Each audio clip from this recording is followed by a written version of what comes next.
Hey, welcome back to another tutorial where we do a Final Cut Pro trick in under 2 minutes. Today, we're gonna learn how to import our footage and start a new video, a new edit. Let's just get into it. Step one is to start a new project. So we're just gonna go to File, New Library.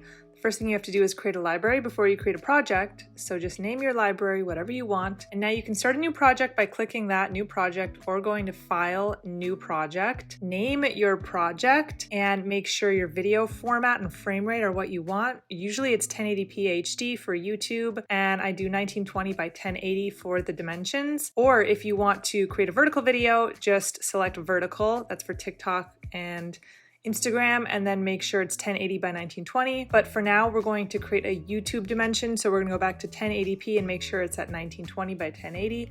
And then just make sure your frame rate matches what you shot in, or just keep it as the default, 29. Now we're ready to import our footage. So you can go to File, Import Media, and then just select the clips you want to import and then say Import All. And you'll find them on the left side here, and then you can just select them and drag them onto your timeline. But the way that I always import footage, and it's a lot easier, is actually just by dragging the clips from the folder directly onto the timeline. So you can just skip a step and you're ready to start editing. Now that you know how to import footage and start a new project, you're probably wondering how to do all the other things. So I have a bunch of tutorials on everything you need to know in Final Cut Pro. I'll list the playlist down below. Subscribe if you're new. I make videos every other week, and I will see you guys back here in 2 weeks.